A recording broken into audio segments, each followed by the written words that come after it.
How's it going, everybody? No Friendo here, and in this video I wanted to talk about 5 things that I think are kind of disappointing when it comes to the Nintendo Switch OLED model. That's right, but if you guys are new here and you guys love Nintendo Switch content, make sure to hit that subscribe button with the bell turned on. So, just real quick, guys, I've had my Nintendo Switch for about 7 days now. I got mine a little bit later than on launch day, which was a little bit disappointing in itself. But there are some things that I've found kind of disappointing in the system. And one thing that I wanted to show in this video are these little, like, speaker vents on the bottom of the system. What is up with this mesh? I mean, it is really strange that there is a screen right there in order, like a protection of where the sound comes out of. I don't know what Nintendo was thinking or who was working on this console and developing it, but this to me would seem like this screen would get damaged sooner than later because it's right next to the kickstand. The new kickstand, as you can see here, where you put your fingernail right up underneath of it is where this system might get damaged. And the screen itself, I think that's really weird and a weird design. And it's a little disappointing that there's not more protection right there. And another thing I wanted to mention about this little screen thing is, what if there's a drip of water on your countertop and you accidentally set it on the countertop and right in that drop of water? I don't know, guys, but that seems like to me like it's kind of a bad design flaw. The next thing I wanted to talk about were the JoyCons. Now, Nintendo already came out and said that the JoyCons are not any different, right? But a lot of YouTubers that got their Nintendo Switch OLED early said that the rails on it were much better. Now, they might be with their console, but as far as I can tell, I don't see any difference at all. And because of the Joy-Cons being the same exact design, it seems to me that they're using the same kind of plastic as far as the Joy-Cons themselves go. But however, the railing on the system might be new. I'm not sure about that. I haven't looked at my V2 Switch yet to even compare the two. But I'll tell you what, guys, as soon as I got my Nintendo Switch OLED out of the box and popped in my left Joy-Con, it immediately has a wobble. And as you can see here, it is wobbling around like crazy. Also, if I just barely push up on it, it moves. It's really distracting and really disappointing that that is not tighter. Now, like I said, some of you out there might not have that issue, but let me just tell you right now, it is definitely an issue, and it's an issue for me. And I hope that's one thing that Nintendo addresses with the next generation Nintendo Switch, whatever they decide to call it. Now, the third thing comes with the dock.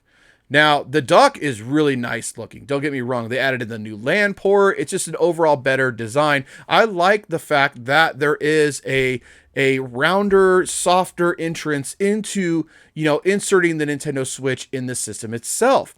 But however, as you can see here, it wobbles like crazy. And that makes me nervous as far as the connection goes on the bottom. Is that going to wear out a lot faster when you're putting your Switch in and out, or you got some movement on your floor, just walking by your TV cabinet or your desk or anywhere like that, all that movement over time, is that going to make that connection just really loose and unable to connect properly? I don't know. That's a little disappointing. I can see why they went with that. It's because they're trying to avoid screen scratching, right? On the other Switch, you got the plastic screen. My V2 Switch screen scratched really super easy, and it was really disappointing. However, thank God I had a screen protector on it, because I don't know what I would do if I didn't have a screen protector on that thing. But it is a little disappointing that there is so much movement and so much wobble when the Switch is in the dock itself. Hopefully that's something they could address with the next generation Switch, whether it be some sort of padding or something in there to where it won't wobble.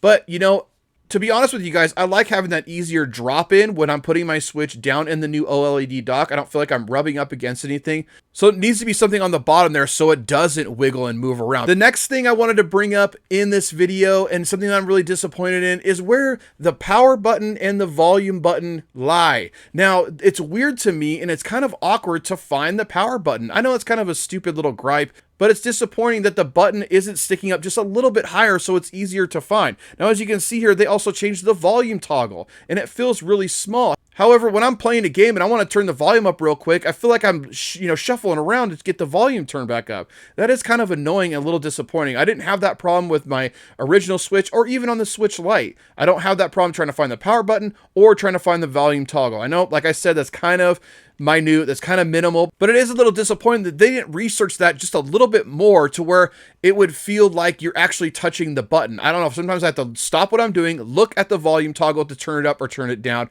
and that's very disappointing. The next thing I want to talk about was just the overall model itself. The Nintendo Switch OLED is somewhat of a revision of the Nintendo Switch, and it is a good revision. I love the brilliant, bright 7-inch OLED screen. It makes all the games look way better. It really does. I love having this glass screen. It just, I don't know, it's just a better experience for Nintendo Switch. Don't get me wrong. And the kickstand is something amazing to finally have a kickstand that'll keep your system standing up instead of it falling down, especially, you know, for someone like me who plays on the go a lot. I'll pop it up in the car, play a match of Smash Bros with my kids, and have a lot of fun. However, I couldn't really do that with the V2 or the original Switch because it was always wanting to fall over, and it kind of made me nervous. I don't want it to fall on the floor of the car after it had been sitting on the dash. So it's nice having this really nice kickstand, but there's something missing here, guys. And I really do believe, after all the research I've done and all the different, you know, leaks and rumors and all the different media outlets talking about, I really believe that this was the Nintendo Switch Pro. At least it was going to be. And to me, it's disappointing that they could not fulfill that need and demand to gamers. We wanted a Nintendo Switch Pro. We wanted one for a very long time.